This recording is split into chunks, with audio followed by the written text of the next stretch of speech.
नमस्कार, मैं रवि प्रकाश पांडे, ज्ञानोपथ में आपका स्वागत है।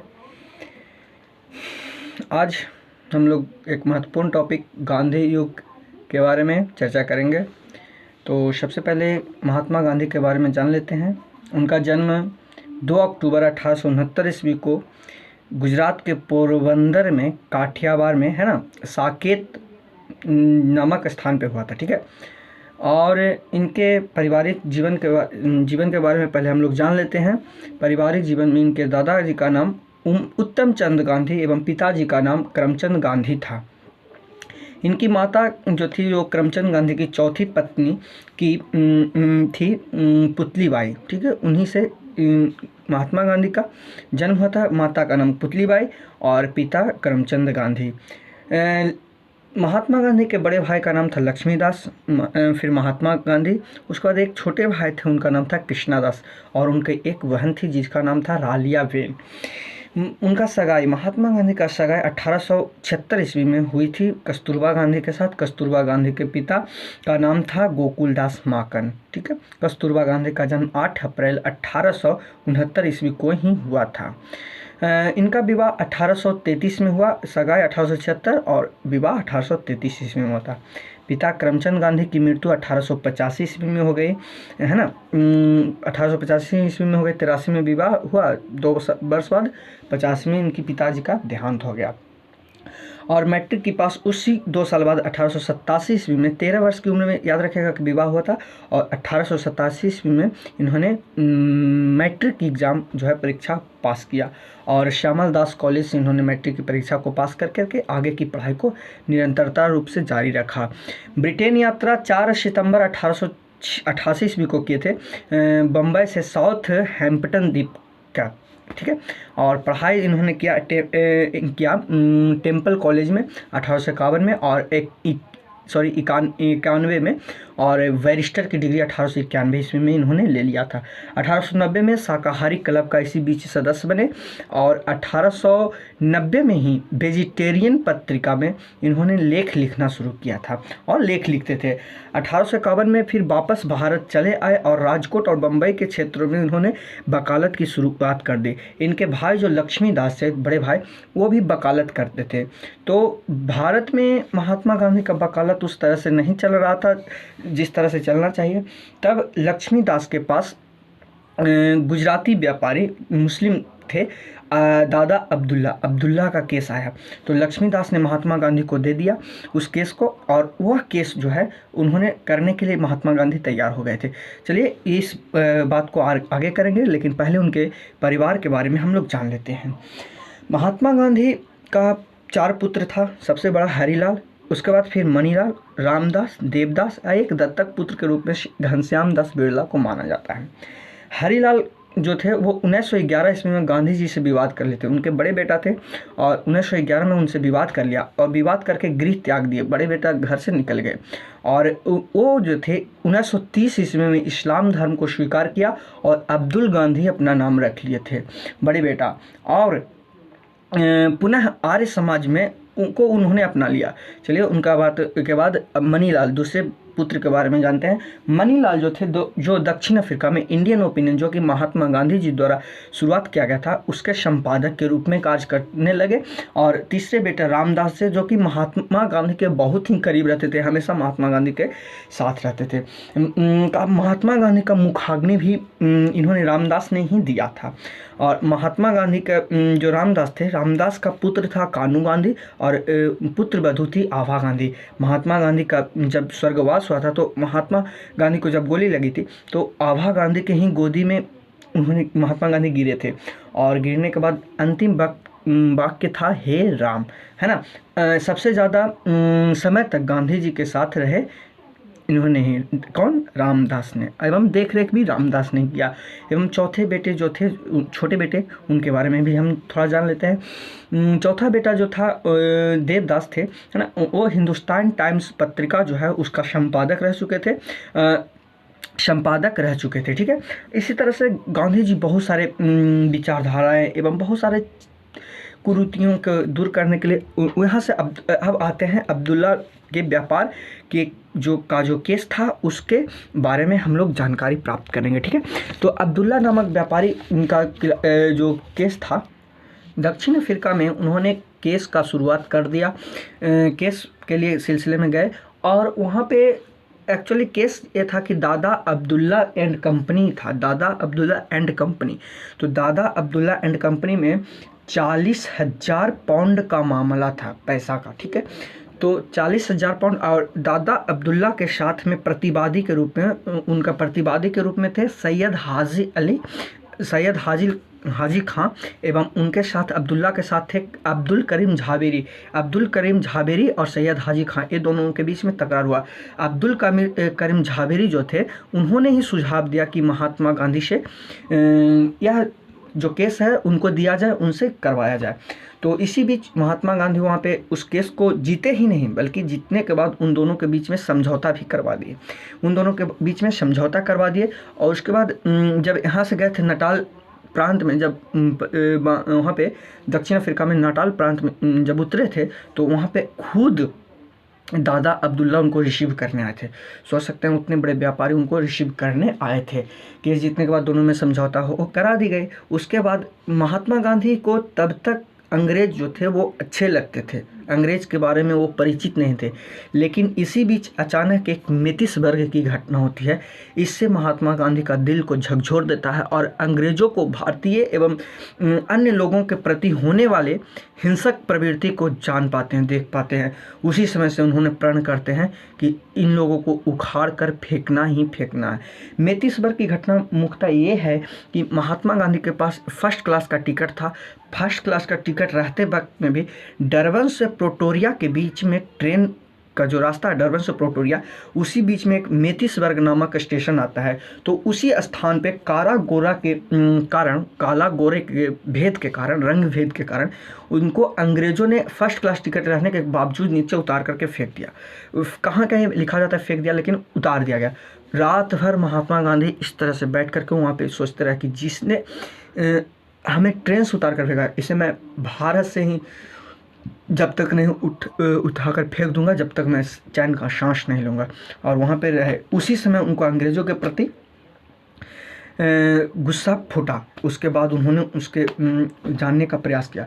तो अब आगे की जो होती है कड़ाब, उसमें हम लोग बता करते हैं उनमें प्रथम आंदोलन। अब गांधी जी का प्रथम आंदोलन के बारे में हम लोग चर्चा करते हैं। प्रथम आंदोलन था भारतीयों के मताधिकार को समाप्त करने के लिए था।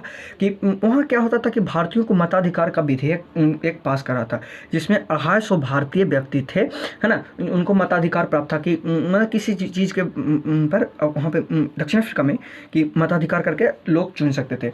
लेकिन वहाँ पे उसको खारिज कर दिया गया था। ठीक है, सत्याग्रह की उत्पत्ति समझिए तो उसी समय से हो गई थी। तब जब खारिज कर दिया गया तो महात्मा गांधी ने इसको रोकने के लिए बहुत से जनसभाएं किया, पत्रिका लिखा, लेख लिखा, अधिकारियों के पास बहुत बड़े अधिकारियों से मिले, उनको पत्र दिए। इसके बावजूद भी यह जो है वो पारित हो गया। पारित हो जाने के कारण महात्मा गांधी को फिर दोबारा झटका लगा। उन्होंने क्या किया कि 1894 ईस्वी में अब्दुल्ला के घर में ही मीटिंग किया, है ना, अब्दुल्ला के घर में मीटिंग किया और नटाल इंडिया कांग्रेस की स्थापना 1894 ईस्वी में कर दिया गया। नटाल एक प्रांत है, वहाँ पे इंडिया भारतीय कांग्रेस मतलब लोगों का समूह, कांग्रेस का अर्थ होता है लोगों का समूह।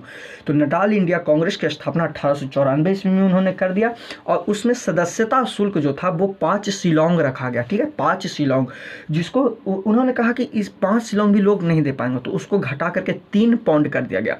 हाँ, 3 पाउंड कर दिया गया और वो भी 1 वर्ष के लिए। वो प्रति माह था 5 शिलोंग, लेकिन 3 पाउंड करके बोला कि 1 महीना के लिए, 1 वर्ष के लिए आप सदस्य इसमें रह सकते हैं। उसके बाद आता है गिरमिटिया मजदूर आंदोलन, साउथ अफ्रीका में गिरमिटिया। अब गिरमिटिया क्या होता है? तो गिरमिटिया का अर्थ होता है कि जैसे क्या होता था कि भारत के कुछ लोग, मजदूर वर्ग के लोग साउथ अफ्रीका में जाते थे, है ना, और वहाँ पे मिट्टी का काम करते थे। मिट्टी का जैसे ईंटा बनाना, घर बनाना, है ना, तो मिट्टी का काम करते थे, मजदूरी बोल लीजिए साधारणतः तौर पे मजदूरी करते थे, उस मजदूरों को ही गिरमिटिया कहा जाता था। तो गिरमिटिया कानून जो था उसमें क्या होता था कि उन लोगों को टैक्स जो था उसको देना पड़ता था उसमें भी। तो 1919 में 3 ठो रोड टैक्स था। गिरमिटिया प्रथा जो था 1917 में उन्होंने समाप्त कर दिया गया। फिर एक होता है, आता है ग्रीन पॉम्पलेट। ग्रीन पॉम्पलेट भी बहुत फेवरेट है। तो उसी भी क्या हुआ था कि 1896 में महात्मा गांधी 1896 में, ठीक है, 96 में महात्मा गांधी दक्षिण अफ्रीका से भारत अपने परिवार को लेने के लिए वहाँ पे भारत आए। तो भारत देखिए महात्मा गांधी या फिर बड़े बड़े लोगों को क्या होता है कि हम लोग यात्रा करते हैं, रेल यात्रा, बस यात्रा, है ना।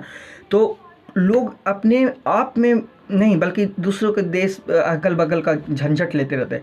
लेकिन बड़े बड़े लोगों का क्या सोचता है कि वो लोग अपने आप पे कुछ ना कुछ रिसर्च करना, सोचना, लिखना, पत्रिका पढ़ना, है ना। तो उन्होंने उसी बीच में क्या किया कि एक पत्रिका लिख डाली, है ना। अंग्रेजों को कैसा शासन है भारतीयों के प्रति, उस रवैया के प्रति एक पत्रिका लिख दिया, ठीक है। और राजकोट में जब वापस, मैंने राजकोट है वहाँ पे 10,000 पत्रियाँ उसको छपवा दी। 10,000 पत्रियाँ छपवाए। वो ग्रीन रंग का पत्रियाँ था, पेज जो था वो हरा रंग का था। तो हरा रंग का पेज होने के कारण उसको ग्रीन पॉम्पलेट कहा जाता था। और लोगों में बंटवा दिया, ठीक है, लोगों में बंटवाया और लोगों में बंटवा दिया। तो वो जो भी था उसमें भी बहुत ज़्यादा वो ग्रीन पॉम्पलेट का कार्य हुआ। उसके बाद होता है क्या कि इंडियन ओपिनियन, वो साउथ अफ्रीका में ही इंडियन ओपिनियन का भी उन्होंने ही स्टार्ट किया था, है ना, पत्रिका था जो जिसको उन्होंने, महात्मा गांधी जी ने साप्ताहिक पत्रिका को स्टार्ट किया था, ठीक है। और उसी बीच हुआ था एक बोर युद्ध आता है, बोर युद्ध आता है, बोर युद्ध जो कि 1899 से लेकर के 1902 ईस्वी तक के चलता है बोर युद्ध। बोर क्या होता है, बोर युद्ध क्या है? बोर युद्ध वो होता है कि साउथ अफ्रीका जो है, दक्षिण अफ्रीका, उसमें डच जो पहले आए थे, है ना, तो पहले आए हुए डचों को बोर या बलंदा कहा जाता था। उन लोग जो रहते थे उसको बोर या बलंदा कहा जाता। और साउथ अफ्रीका के जहाँ पे वो रहते थे वहाँ ओरिजिनल जो निवासी था उसको कहा जाता था हबसी, ठीक है, उसको हबसी कहा जाता था। तो वो हबसियों से बोर और बलंदा लोग ने ज़मीन को छीन लिया। ज़मीन को जब छीन लिया तो इसी बीच वो दोनों में तकरार शुरू हो गया, है ना, युद्ध शुरू हो गया।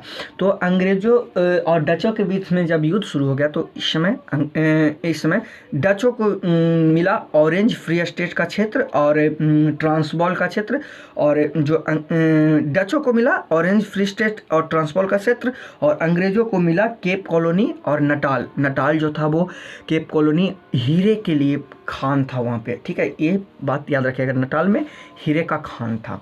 अब आते हैं गांधी जी जो थे अंग्रेज़ों के साथ दिया, गांधी जी ने इसमें अंग्रेज़ों का साथ दिया था, ठीक है, इस युद्ध में।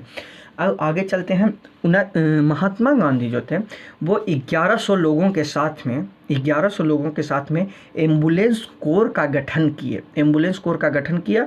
और अंग्रेज जीते और जनरल बुलर नाम का व्यक्ति था जो इन्हें बोर पदक से सम्मानित किया था महात्मा गांधी को, ठीक है।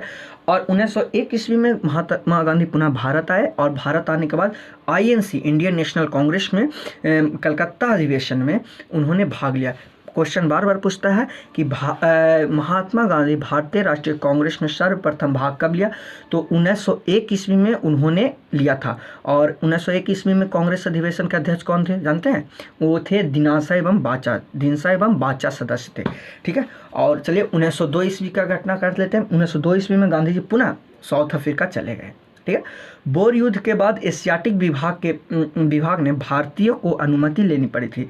बोर युद्ध के बाद क्या होता कि एशियाटिक विभाग ने भारतीयों को अनुमति लेनी पड़ती थी कि किस काम को करना है, किस काम को नहीं करना है। इसलिए चेम्बरलिन से मुलाकात किए, एशियाई विभाग के सचिव थे चेम्बरलिन, उनसे उन्होंने मुलाकात किया कि एशियाइयों के साथ इस तरह से क्यों कर रहा है। एशियाटिक बिल को पास किया, विरोध करने के बावजूद भी एशियाटिक बिल जो था वो पास कर दिया गया। अब गांधी युग में आगे आते हैं। उन्होंने एक फिनिक्स आश्रम का स्थापना किया था साउथ अफ्रीका में 1904 में। फिनिक्स क्या है? फिनिक्स एक पक्षी का नाम है, जानते हैं? उसका जीवन काल 500 से 1000 वर्ष होता है। फिनिक्स का अर्थ होता है जो कभी न मरने वाला, है ना। वो फिनिक्स पक्षी है ना, वो 1000 वर्ष खुद ही आत्महत्या करते तो मरते, ऐसे नहीं मरते। वो अब कम देखने को बहुत ही कम मिलती है। माना जाता है कि पक्षी जो है वो अमर होता है ना। तो उसी पक्षी के नाम पर ही उन्होंने फिनिक्स आश्रम का स्थापना किया था। आप फिनिक्स आश्रम नहीं भूलिएगा। कब किए थे? तो 1904 ईस्वी में। और इंडियन पत्रिका, इंडियन ओपिनियन जो था उसको भी उन्होंने पत्रिका को स्टार्ट किया। इंडियन ओपिनियन जो था पत्रिका, वो सलाह दिया मदन जीत ने सलाह दिया, तो उन्होंने किया स्टार्ट। और इसके संपादक थे मनसुख नाजर। कि कौन थे? मनसुख नाजर इसके संपादक थे। और प्रधान सचिव महात्मा गांधी थे। ठीक है। भाषा जो था, इंडियन ओपिनियन का पूछता है कि इंडियन ओपिनियन किस भाषा में प्रकाशित हुआ था? तो ये 4 भाषा में प्रकाशित हुआ था, गुजराती, अंग्रेजी, हिंदी और तमिल भाषा में। गुजराती, हिंदी, अंग्रेजी और तमिल भाषा में। गांधी जी प्रथम सत्याग्रह 1907 में एशियाटिक विधेयक पास हो जाने के कारण क्या था? सत्याग्रह। सत्याग्रह का अर्थ होता है सत्य के साथ आग्रह करना, किसी के पास में आग्रह करना। आग्रह का, सत्याग्रह का मतलब ये भी अर्थ होता है कि अहिंसक प्रतिरोध, किसी का प्रतिरोध करना भी हो, भाई अहिंसक प्रतिरोध। गांधी जी 1908 में गिरफ्तार हो गए। 1909 में महात्मा गांधी इंग्लैंड गए, है ना। और वापसी में फिलाडेल्फिया कैंसल जहाज से, फिलोडनल कैंसल नामक जहाज से पर गुजराती भाषा में हिंद स्वराज नामक पत्रिका संवाद शैली लिखा। हिंद स्वराज को लिखा कहाँ से? इंग्लैंड से वापसी के क्रम में उन्होंने फिलाडोनल कैंसल नामक जहाज पर गुजराती भाषा में हिंद स्वराज को संवाद शैली में लिखा। और बाद में यही हिंद स्वराज को अपने ही अंग्रेजी में भी अनुवाद किए थे। ठीक है, ये याद रखिएगा। ठीक है। और ये संवाद शैली में था।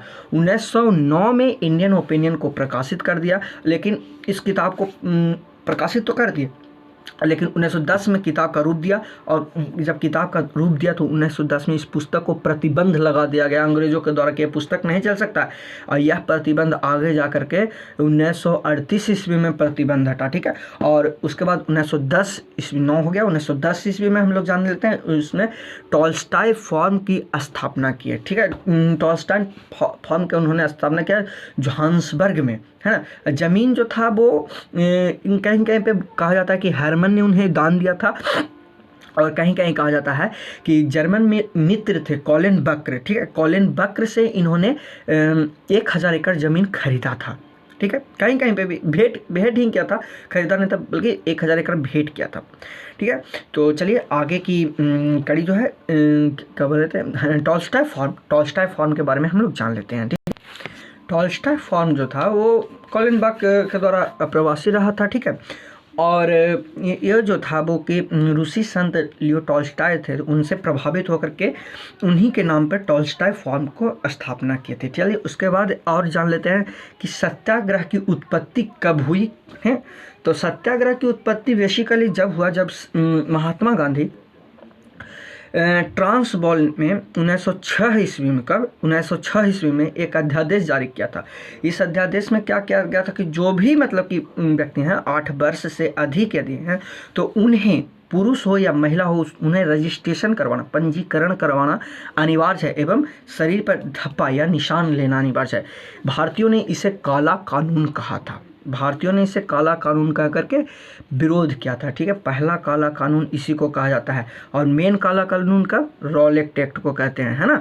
तो काला कानून कहा और इसका विरोध किया। अंततः महात्मा गांधी ने 20 वर्षों तक के वहाँ के साउथ अफ्रीका की यात्रा के बाद भारत उन्हें वापसी करते हैं और काले गोरे का भेद को मिटा करके और बम्बई में अपोलो बंदरगाह पे उतरे थे। बम्बई में किस बंदरगाह पे? अपोलो बंदरगाह पे। और जहांगीर पेंटिक भवन में इनका भव्य स्वागत हुआ। महात्मा गांधी का जहांगीर पेंटिक भवन में भव्य स्वागत हुआ। किनके कहने पर जानते हैं? उस समय गोखले जी थे। ठीक है। गोखले जी के कहने पर ही, गोखले जी के कहने पर भी बोले तो यह भी उनसे बहुत प्रभावित हुए, और गोखले जी से प्रभावित होने के कारण उनको वो गुरु मानते थे। ठीक है। गोखले जी उनका गुरु ही थे, समझे, है ना। और उनके बाद गोखले जी ने उन्हें सुझाव दिया कि आप पूरे भारत को मतलब कि परिभ्रमण कीजिए, घूमिए, लोगों के पास क्या क्या समस्या है, समस्याओं को देखिए, समाधान के उपाय सोचिए। तो इस 1915 में आया, लेकिन 2 वर्ष तक के उनका इसी तरह से चलता रहा। और 1915 ईस्वी में 1915 ईस्वी है ना आए, और उसी समय कोचराब गांव में सत्याग्रह आश्रम का स्थापना किया। कौन सा? कोचराब गांव में सत्याग्रह आश्रम का स्थापना किया। और यही जो सत्याग्रह आश्रम था 1917 में साबरमती आश्रम के रूप में परिवर्तित हो गया। और साबरमती आश्रम साबरमती नदी के तट पर है, इसीलिए साबरमती आश्रम।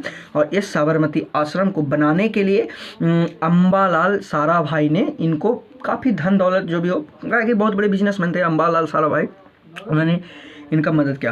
अम्बालाल साराभाई कौन है जानते हैं?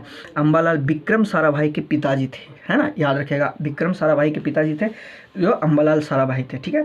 उसके बाद अब चले आते हैं, सबसे महत्वपूर्ण आंदोलन जो है वो उनका चंपारण सत्याग्रह, जिनसे महात्मा गांधी को लोग बहुत सारे लोग जानने लगे, है ना। तो चंपारण सत्याग्रह का डेट आप लोगों को पता ही होगा, 1917 ईस्वी में हुआ था। चंपारण बिहार के तिरहुत डिवीज़न में पड़ता है ना, तिरहुत डिवीज़न में तराई क्षेत्र है, हाँ तराई क्षेत्र है। और यहाँ पे 3 कठिया प्रणाली था। 3 कठिया मतलब कि 20 कट्ठा में 3 कट्ठा आपको नील की खेती करनी अनिवार्य है। लगान कानून नहीं खेती करने पर वालों के लिए था, अब जो नहीं करता था खेती उसको लगान देना पड़ जाता था, ठीक है।